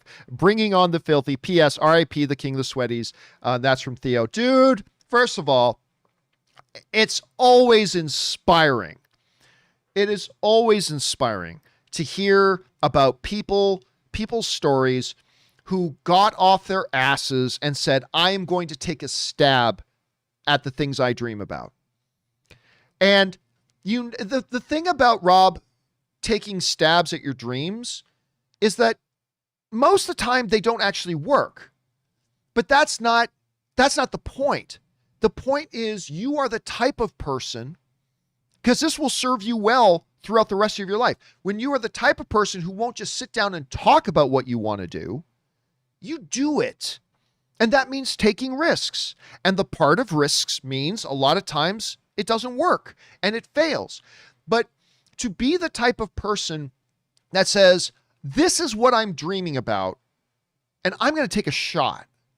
It means having to take risk. It means having to go outside of your comfort zone. It means leaving a beautiful place like the south of France and moving to New York City, which is not easy to do. And to actually, because, as the great Wayne Gretzky once said, Rob, you miss 100% of the shots that you don't take. And it takes guts, because most of the time those types of risks don't work out. But to build that into your character will serve you in so many ways for the rest of your life. And I think it's totally amazing. Rob, I know you made the move. Like you're a Seattle guy. At some point you decided what I need to do is to move to Los Angeles and do that. I mean, why is that important? Like if somebody were to ask you, why is it important to actually be willing to actually take those steps and to take those shots? What would you just say to somebody who's like contemplating something like that? Well, here's the thing. We have one life to live. And if there's something that you want to do, the only way it's going to happen is if you do it. I think that there's some people that think stuff's just going to happen to them, and I can assure you that isn't the case. And I learned a lesson when I was in high school. Between my junior and senior year, I was elected to the student council, and they had like these leadership seminars that you'd go to like for a week. It was kind of like summer camp. And I went to one of these leadership seminars, and I met other people like me from across the state of Washington. And I normally I because the summer I always had a job and I wanted to stay home and see the movies that open on Fridays. So I wouldn't really do anything, but I met all these cool people and they invited me to parties all over the state. And I made a decision. I'm like, you know what? Anytime somebody invites me somewhere, rather than find an excuse not to go, I'm just going to go. And so that summer, I had a lot of fun going places I wouldn't normally go because it was too much trouble. And I just made a conscious decision to do this. I met a lot of great people, had a lot of fun, and I realized, you know what? I'm going to start living my life this way. If there's opportunities that come my way, I'm just going to take them. I'm going to go out and do things, and I'm not going to stay home, and I'm not going to play it safe. I'm going to do what they say in every Star Trek episode, John, boldly go. And because if you don't, well, you're going to miss out. I can tell you one thing, if you don't go anywhere, I can tell you for sure nothing's going to happen. But if you do go somewhere, something will happen. I don't know what, but it was always interesting to find out. And then I met a friend in California named Sean, who became one of my best friends. And he had a philosophy, which was whatever comes my way, which means like we would go out and do things, and whatever came our way, we would exploit them to the full.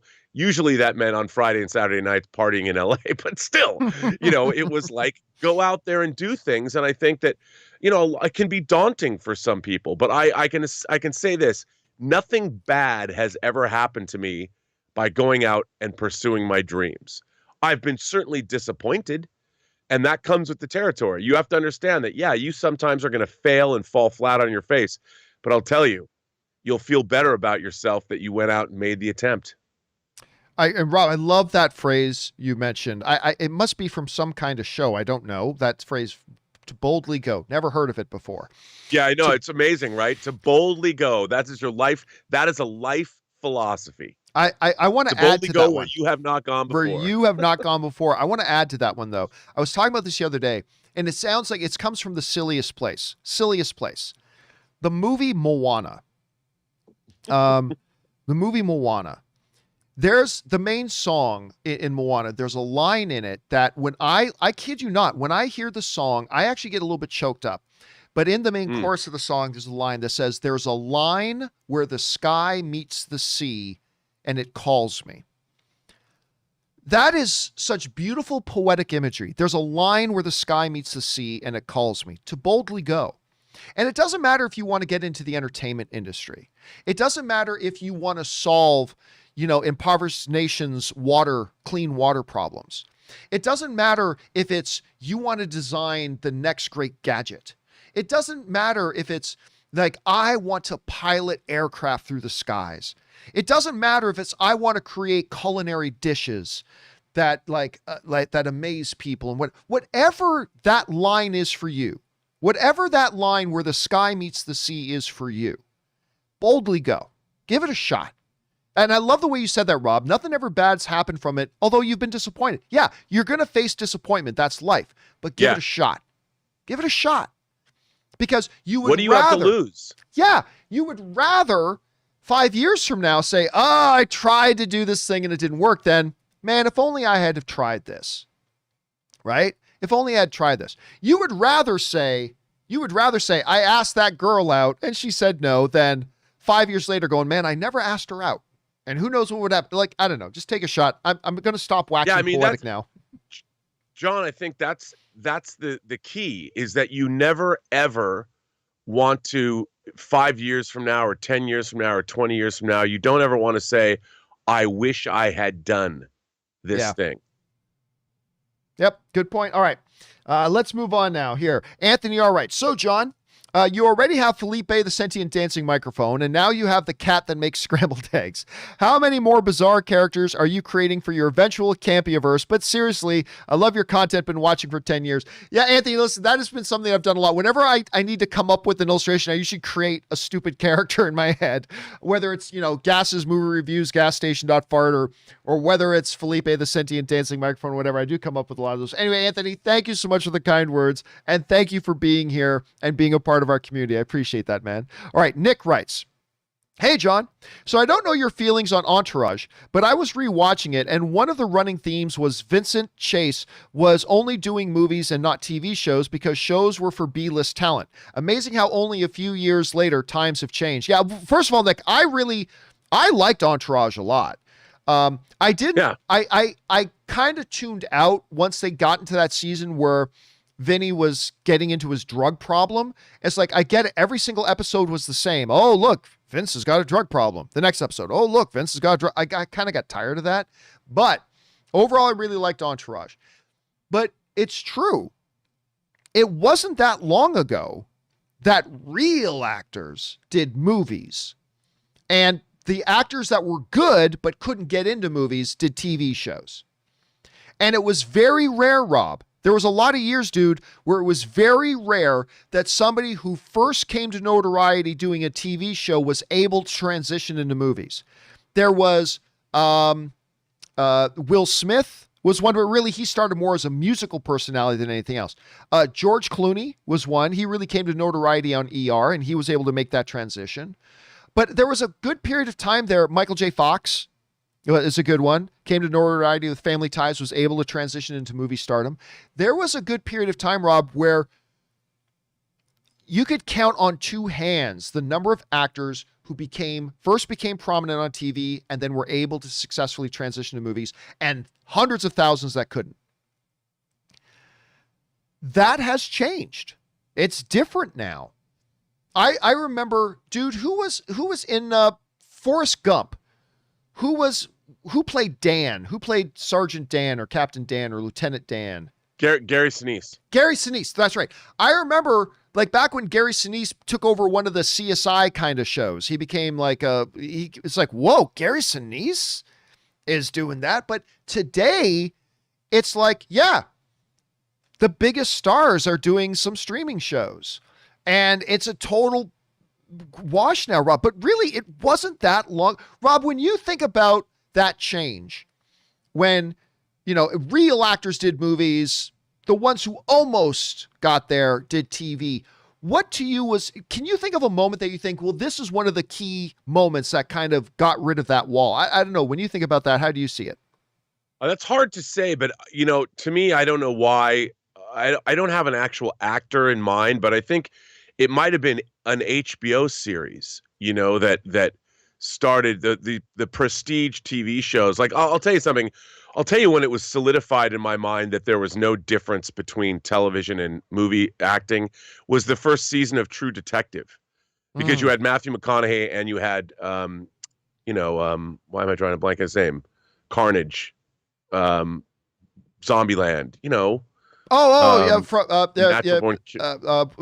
what? Now I'm free. Woody Harrelson, is it? Woody Harrelson, yeah. So I'm watching this series, on HBO, and it's not that long ago. I mean, this happened way before then, but you have two movie stars that have had really good career in film that are teaming up for an HBO limited series. I mean, to me, that was major firepower, major star power in this limited series. And I'm like, I thought then there's no difference anymore between television and movies. None. But I think that that's something that's been developing over like the last 20 years, 25 years. And it was slow, but it was definitely existed. I mean, you didn't see TV stars, but you could always go back, John, you could go back to like Die Hard. Bruce Willis was a TV star and he was on Moonlighting. Yeah. And he did like Sundown or whatever, he'd done a few movies, but he still wasn't a star. And I remember when Die Hard was coming out, and this is 1988, people were like, oh, who's going to go? Even I saw it at a public sneak a week before it officially opened here in California. It was they used to sneak movies to build word of mouth. And right. It was anybody could go. And I remember going to see Die Hard with my friend Taylor, and we were kind of joking about it, thinking, how good can this movie be? With Bruce Willis in the lead role, because no one had a sense. And it was so apparent to me 10 minutes in that, oh, this is something special. And I remember, it was one of the most delightful times I ever spent in a movie theater, but it was like Bruce Willis is a damn movie star. And that was what, in '88, summer of '88. And I thought that's interesting. And it was the first time I ever thought about an actor being able to have, and he was still on Moonlighting. It wasn't over yet. It was, and I thought, okay, now it's a transitional period. But it's still, I think the conventional wisdom was that, yeah, man, you can't. TV was still a place for second-rate actors. But I don't think that's true at all. Also think it's not just the actors. I think there are a couple of shows that started to change the perception of TV as real prestige pieces. So the one that really comes to mind the most is Sopranos. Because Sopranos became the show. It was winning all the awards and all the Emmys, and even Simpsons were constantly doing things about Sopranos, and everything was Sopranos, and everybody was talking Sopranos. And I think that was one of those that and The Wire, shows like that, where these became really marquee prestige kind of things, which you didn't have a lot of on television. And I think those kind of helped along the way as well, that actors and the industry started to look at TV as a different option as well. But yeah, you're right, Rob. We are totally now in a time where that line is now gone. I mean, we don't see Ryan Reynolds, but I mean, even Ryan Reynolds, right? He does a 4 TV movie like the Six Underground that he did with Netflix. By the way, that movie was terrible, but still, it was Ryan Reynolds, right? You even see Reynolds. The Rock was doing Ballers. Whatever. We see the biggest stars doing it now. So it's Michael Douglas is the Chomsky Method. You just see the stuff out there. So it's really a different era. Anyway, Rob, the end of eras. It's the end of your time on our show here today. We kept you overtime again. But anyway, thanks for being on here today, Rob. Such fun, John. It's a good time today. It's a good Monday. But anyway, Rob, where can people follow you and all of your adventures online?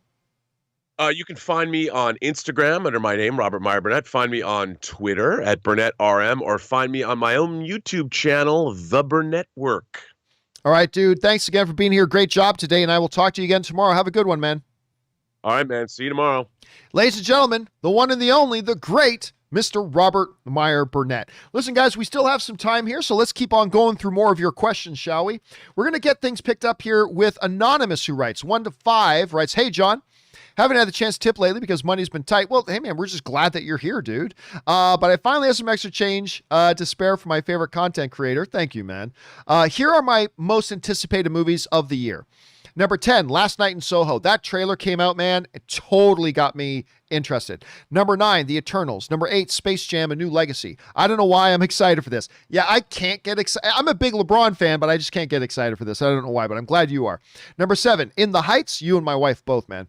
Number 6, The Suicide Squad. Number 5, Shang-Chi and the Legend of the Ten Rings. Number 4, Dune. Number 3, Spider-Man: No Way Home, which with so much speculation, I have to know what's happening here. Number 2, Dear Evan Hansen. After seeing the musical with Ben Platt, I think this movie is going to be one of the best movies of the year. I thought the trailer was fantastic. I can't wait to see that. Get Ready to Cry. Number 1, Sword Art Online. Never heard of this. Sword Art Online, progressive. Aria of the Starless Night. Sorry, it's a movie from my favorite anime of all time. If the world is in a good enough spot, I'm planning to fly to Japan to see this. That's commitment, man. If the world's in a good enough spot, I'm planning to fly to Japan to see this when it first comes out, so I don't have to wait 6 to 9 months for it to get to America. That's my list. Glad the world is starting to get back to normal after 2020. Thanks for everything you do, John. Keep up the good work. Also, I think I forgot to put my name on the first message. Sorry. No, and that is Israel King. So, all right. Thanks for sending that in. Listen, dude, I thought I was kind of hardcore when Star Wars The Phantom Menace was coming out, and I decided to drive across the country to go and see the movie in my favorite movie theater. I drove all the way across the country to go see it in my favorite movie theater. I thought that was hardcore. You're willing to go to Japan to go see it. That is some hardcore stuff, man, and that is beautiful. And listen, you also mentioned about things starting to get back to normal. It is great. I'm now going back to the movie theaters every week, which has been great, enjoying it. Also, Rob and I mentioned it a little bit earlier on today's show that yesterday we finally got to have our housewarming party. And of course, Ann and I moved in February, but because of COVID, we haven't been able to have a bunch of people over. But we got like 30 to 35 of our friends that we know were all immunized and whatever. And we were finally able to have our get together last night, which was wonderful. We had a really, really good time. Of course, Rob was there, had a whole bunch of us. I'll see if I got some other pics there that are nice. But anyway, yeah, again, we went from like noon.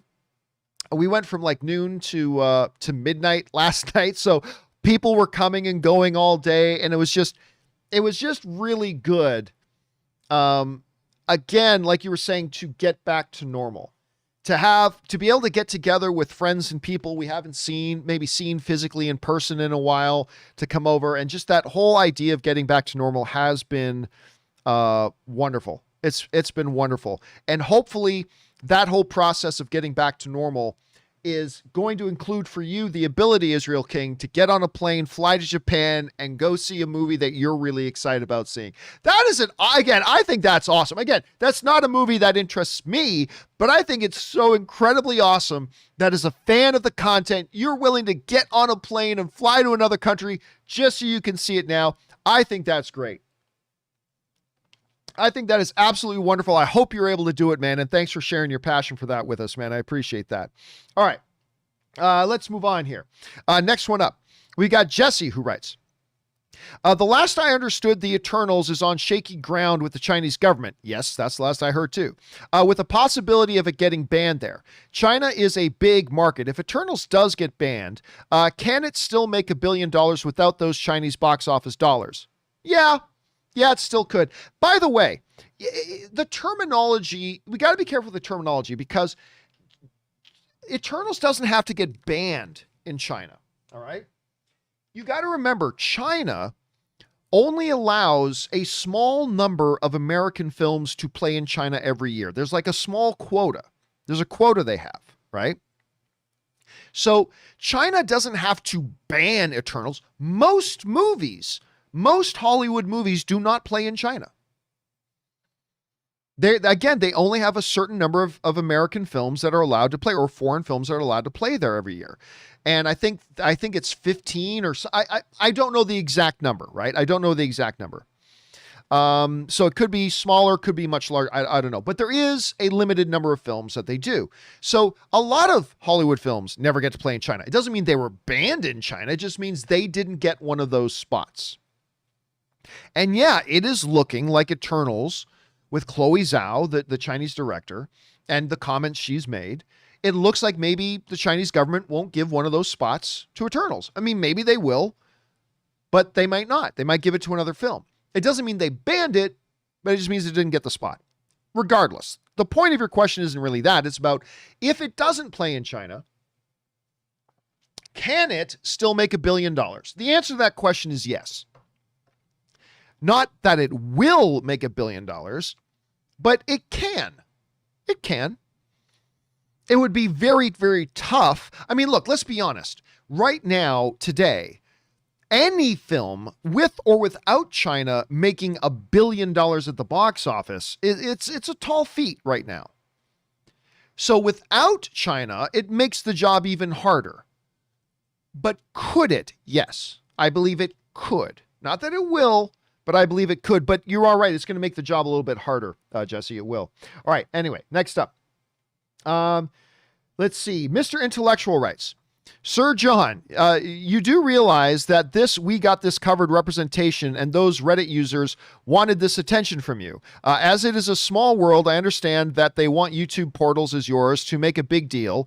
Don't. But sir, you realize that in study of the business affairs of Warner Brothers, there is a good authority stating that there was in fact a mole sabotaging productions from the beginning of the DCEU.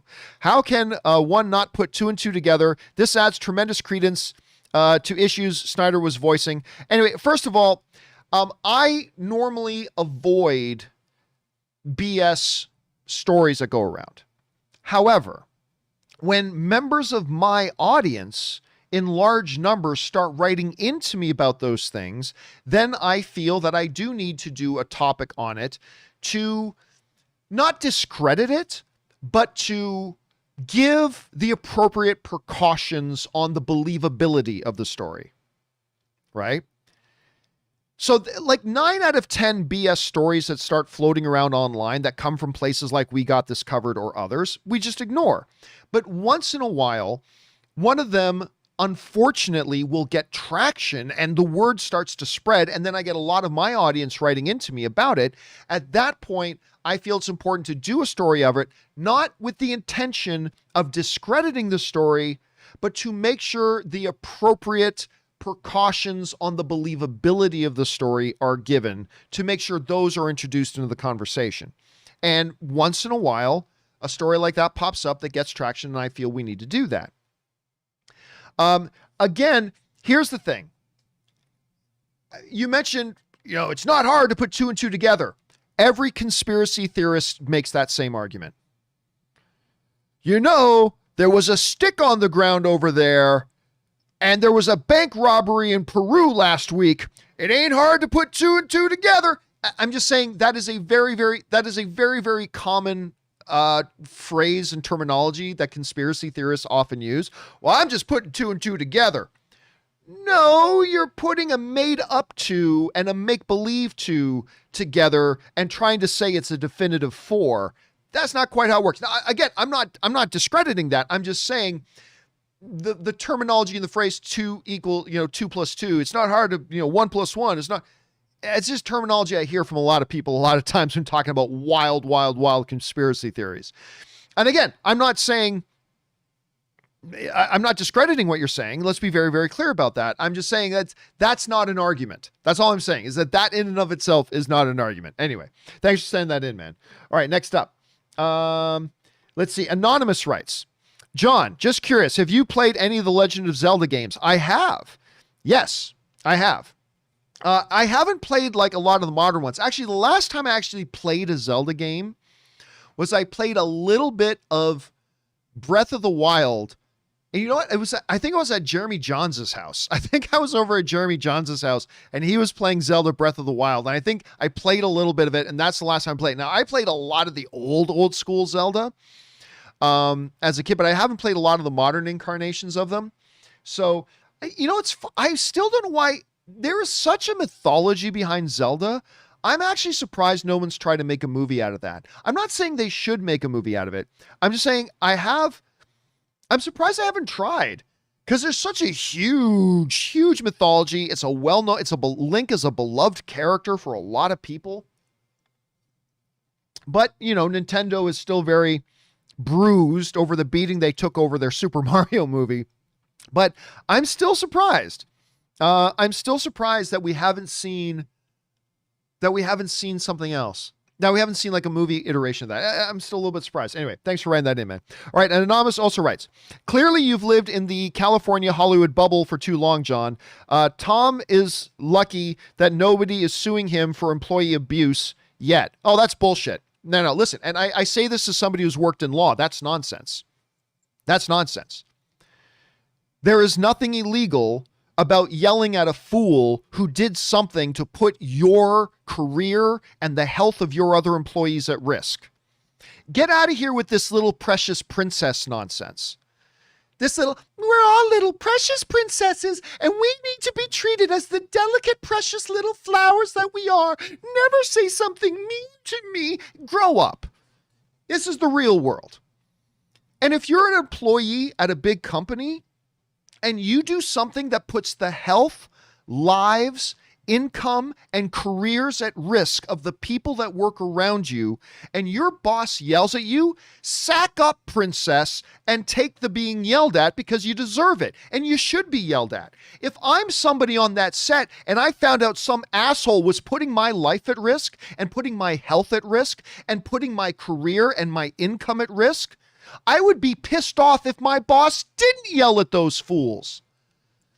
Think about that. Like, if somebody at your workplace does something that puts your health and your income at risk, and you found out your boss didn't even yell at them for that, I'd be pissed. And again, consequences for your stupid ass actions is not abuse. There is abuse. Don't get me wrong. There are employers who abuse their employees. Absolutely. As somebody who worked in law and have had to look at a few cases like that, absolutely. That I'm not pretending that it doesn't. But Tom Cruise found a couple of guys who was putting their entire production at risk, who was putting the health of their fellow workers at risk, and who were multiple offenders of breaking their protocols. Multiple times these same guys were caught breaking those protocols. Did Tom Cruise fire them and take away their income? No, he didn't fire them. Did Tom Cruise blacklist them so other producers would never work with them again? Nope, he didn't do that. But what he did do when he found guys that was putting his hundreds of millions of dollars of production at risk and putting their fellow workers at risk, he yelled at them for doing it and told them, if you do this again, you're out. And you know what? I find nothing wrong with that. I am so disillusioned. Maybe it's the Italian in me. I am so disillusioned by this new generation of pansy little fragile princesses who are like, you shouldn't yell at me. I'm sorry, if you do something really stupid and wrong that you put other people at risk, you should get yelled at. Not abused, but you should get yelled at. Absolutely. I believe there should be consequences for stupid behavior. Reasonable consequences, yes. But Tom Cruise didn't blacklist them. He didn't fire them. He didn't take their income away. He didn't suspend them. He didn't do all these things. What he did was he yelled at them. And he should be yelled at. And again, if I was one of those other employees and I found out these other assholes put my income at risk and put my health at risk because they kept breaking rules that are easy to follow, I would want to know my boss yelled at them. I would want to know that my boss was holding other people accountable. But that's just me. But I know we live in an age today where everybody's a fragile little flower and everybody thinks they should be the center of the universe and all that kind of stuff. But I just don't see it. I don't see it. I don't agree with it, but that's kind of my take. And no, as somebody in law, no, just for being yelled at for breaking the rules, that is in no way employee abuse. There is real employee abuse. And I think you belittle and you marginalize real employee abuse that happens and needs to be dealt with when you call things like a boss yelling at an employee for multiple times breaking rules and putting other people at risk. By you calling that employee abuse, you are diminishing what actual real employee abuse is. And I think you put other people in harm's way. So anyway, that's just my take on it. Look, I'm a movie guy. I like talking about movies. What do I know? But you're asking me my opinion, which isn't more valuable than anybody else's opinion. But so I'm going to give you my opinion. Stop being a fragile little princess. Anyway, that's just me. All right, next up. Mark A writes, hey, John and Rob. Warner Brothers just released a trailer for a new sci-fi thriller starring Hugh Jackman called Reminiscence. I think it looks great. Do you have a chance to see it? If so, what do you think? Yeah, somebody else wrote in about that a little bit earlier. Listen, like I said earlier, I'm a huge Hugh Jackman fan. The trailer just didn't do it for me, though. I didn't actually think it was a very good trailer. Now, that's not to say I'm not interested in the movie. When I read the synopsis of the movie, I'm like, okay, that sounds interesting. But again, remember, we always say that the job of a trailer is to take your anticipation level of a movie, no matter if it's high or low or somewhere in between, and bump it up a couple of notches. This trailer did not increase my interest in the movie. Now, again, it's just a first trailer. And it's got Hugh Jackman, so I'm interested. It looks like a Christopher Nolan film, even though it's not. So, like Rob said earlier, I'm definitely going to see it, but I'd be lying if I said I thought it was a great trailer, that I was really excited about it. I'm not there yet, but I'll look forward to trailer number 2. All right, next up. Wiley Todd writes, 1 of 4. Hey, John. People often talk about underrated movies, but often say movies that don't really qualify for that title. I agree. We do that a lot. I think I do that too. You do that. I think many of us do that. But a movie I think does qualify is Inside Llewyn Davis, 2013. It's also one of my favorite movies of all time. It's got Oscar Isaac in it. That being said, it has amazing performances and great music. Some of the standouts from the movie, in my opinion, are Carey Mulligan, who's always great, Garrett Hedlund, who I believe was in Tron, Stark Sands, and best performance since Social Network, Justin Timberlake. But Oscar Isaac's performance is just amazing, and especially going to another level to sing songs in the movie. This soundtrack is something I listen to all the time, and even the song Death of Queen Jane becoming one of my all-time favorite songs. John, please tell me your thoughts on the film, and I encourage the audience to check out this amazing film. It's on Amazon Prime. Yeah, Inside Llewyn Davis, I've been talking about this movie ever since the AMC days. I still remember very specifically the first time we talked about this movie, and even who was on the show with me. And it really was, for a lot of people, the introduction to Oscar Isaacs, who is phenomenal in it, like just phenomenal. And it really put him on the map, I think, for the entire industry. I mean, quite frankly, it's why he got the Star Wars gig, was Inside Llewyn Davis. Would I call it an underrated movie? See, I don't know that I would call it underrated, because I have personally, and this is just my own experience, I have never talked to anybody that has seen the movie that didn't really like it.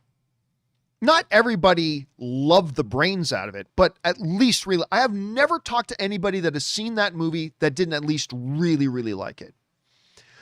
So I don't know that even that. Now, is it an underappreciated film in the sense that not enough people went to go see it and it didn't get the attention it deserved? Absolutely. See, when I think of an underrated film, I think of a film that many people didn't like. To me, that means, and if I really like it, then to me, that movie's kind of underrated. I think Armageddon is underrated. I know a lot of people hate that movie, but I think it's an underrated kind of treasure of a little action film. But that's the whole thing. I think when you say an underrated movie, it's got to be a movie that there's a good chunk of people that didn't like it. And everybody I know who has seen Inside Llewyn Davis, they all really liked it. So I think I would more qualify that one as a,